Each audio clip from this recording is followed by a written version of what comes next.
আচ্ছা আমরা পুলিশে ফোন দেই, পুলিশে ফোন দিয়া বলি যে কোয়েলকে এইভাবে ওরা ব্ল্যাকমেল করতেছে। এইটা কইরা কোনো লাভ হবে না, আমি মামলা করার কারণে এত কিছু হইলো।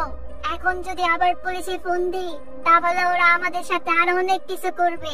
আচ্ছা এইভাবে বসে থেকে তো কোনো লাভ হবে না, আমি দেখি আমার আব্বু কোনো হেল্প করতে পারে কিনা। রশ্মি তুমিও দেখো তোমার আব্বু কোনো হেল্প করতে পারে কিনা। কোয়েল তুমি কোনো টেনশন করো না, সব ঠিক হয়ে যাবে, আমরা সবাই দেখতেছি কি করা যায়। কি হয়েছে কোয়েলের? তারা পুলিশকে জানানোর জন্যই বা কেন বলছে? প্রিমিসের বন্ধুরা সবাই কেন বাসায় গিয়েছে সেগুলো জানতে চাইলে ভিডিওটি শেষ পর্যন্ত দেখতে থাকুন। হ্যালো স্যার, আমি সোনাইরা। স্যার আমিও লাইভ স্ট্রিম করে থাকি, স্ট্রিমে আমার আইডি লিংকও দেওয়া আছে, আপনি চাইলে আমাকে ফলো করতে পারেন। স্যার আপনি চাইলে সরাসরি আমার দেখাও করতে পারি, আপনি আমার সাথে কথা বলতে চাইলে আমাকে ইনবক্সে মেসেজ দিয়েন। সোনাইরার এসব কথা শুনে প্রিমিস একদম অবাক হয়ে যায় আর ভাবতে থাকে সোনাইরা টাকার জন্য এত নিচে নামতে পারে। প্রিমিস তখন আর কোনো কমেন্ট না করে স্ট্রিম থেকে বের হয়ে যায়। আর ঠিক সেই সময় তাদের রুমে হাজির হয় প্রিমিসের বন্ধু অমিত। কে অমিত, তোরা তো দেরি হইলো কেন? আরে আমি রশ্মিরে একটু ওদের বাসার সামনে আগে দিয়ে আসলাম, এর জন্য দেরি হয়ে গেছে। কিন্তু তোরে দেখা তো মনে হইতেছে তুই অনেক টেনশনে আছো, কি হয়েছে তোর? কাহিনী তো একটা ঘটে গেছে, কোয়েলের তো কিছু হয়ে গেছে। কোয়েলের কি হয়েছে? অমিত আমাদের খইলা বল, কি হয়েছে কোয়েলের? মনে আছে আজকে দুপুর যে রেস্টুরেন্টে কোয়েল একটা ছেলের সাথে ধাক্কা খাইছিল, তারপর তার সাথে যে কোয়েলের ঝগড়া হয়েছিল, কোয়েল রেস্টুরেন্ট থেকে বাইর হয়ে সরাসরি থানায় যায় আর ওই ছেলের নামে একটা মামলা করে। কিন্তু ওই ছেলেটা যে কে ছিল ওটা তো আমরা কেউই জানতাম না। কে ছিল ওই ছেলেটা? অমিত আমাদেরকে বল। ওইটা আব্বাস খানের ছেলে ছিল। আব্বাস খান হলো খান কোম্পানির মালিক, আর ওই খান কোম্পানির মালিকের ছেলে ছিল ফাহিম খান। আর এই ফাহিম খান কিছুদিনের মধ্যেই খান কোম্পানির সিইও হইব। আর এই খান কোম্পানি, আই হাই, খান কোম্পানি তো ঢাকা শহরের টপ 10 কোম্পানির একটা। কোয়েল কি একটা মুসিবতে পড়তে যাইতেছে আল্লাহ ভালো জানে। কেন যে মামলা করতে গেল? এগুলো শোনার পর তাদের সবার মাথায় বিশাল একটা টেনশন চলে আসে। আর সাকিব তো উল্টাপাল্টা বলতেই থাকে খান কোম্পানির সম্বন্ধে। তারপর প্রিমিস বলে, আরে এত টেনশন করার কি আছে, কোয়েলের বাপও তো অনেক বড় একটা কোম্পানির মালিক, কোয়েলের বাপও তো অনেক বড় বিজনেসম্যান, কোয়েলের বাপের তো নিউ সিটি ব্যাংকে অ্যাকাউন্ট আছে, তাহলে তো ওনার অনেক পাওয়ার আছে, তাই না? কোয়েল গ্রুপ বড় কোম্পানি ঠিক আছে, কিন্তু খান কোম্পানির ধারের কাছেও কোয়েল গ্রুপ নাই। আর কোয়েল গ্রুপের খান কোম্পানির সাথে কিছু বিজনেস শেয়ারও ছিল, আর সেগুলো এখন খান কোম্পানি সব বাতিল করে দিছে। এই পার্টনারশিপ ক্যান্সেল করার কারণে কোয়েলের আব্বু তো একদম টেনশনে পড়ে গেছে। এগুলো শুনে প্রিমিস তো একদম টেনশনে পড়ে যায় আর ভাবতে থাকে কোয়েলের জন্য কি করা যায়, কোয়েলকে কিভাবে সাহায্য করা যায়। আর ঠিক ওই সময় অমিতের ফোনে একটি কল আসে। এই কল আসার কারণে তারা সবাই তো আরো ভয় পেয়ে যায়, না জানি কে কি বলে ফোন দিয়ে। হ্যালো বেবি, বলো কি হইছে? কি?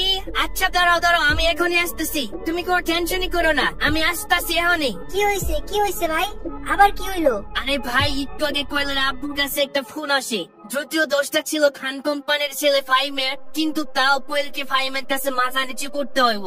শুধু তাই না, খান কোম্পানির ছেলে ফাহিম একটা শর্ত দিছে, যদি তাদের কোম্পানির সাথে পার্টনারশিপ চালু রাখতে চায় তাইলে আজকে কোয়েলকে ফাহিমের সাথে থাকতে হইব। এগুলো শোনার পর সবাই অনেক আফসোস করছিল আর ভাবছিল আজকে রেস্টুরেন্টে না গেলেই ভালো হতো। এই ফাহিম ছেলেটা এত নিচে নামতে পারে, ছি ভাই ছি।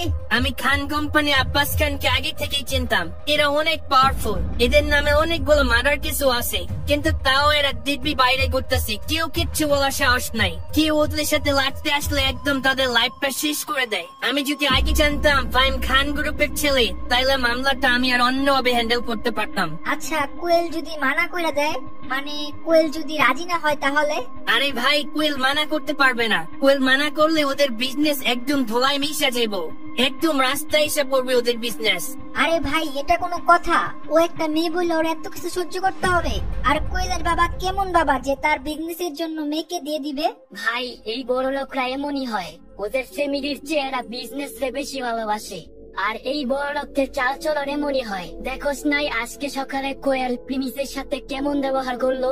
এরপর তারা সব বন্ধুরা মিলে কোয়েলের বাসায় যায় আর সেখানে অলরেডি উপস্থিত ছিল অমিতের গার্লফ্রেন্ড রশনি। কোয়েল তো একেবারে মন খারাপ করে খাটে শুয়েছিল।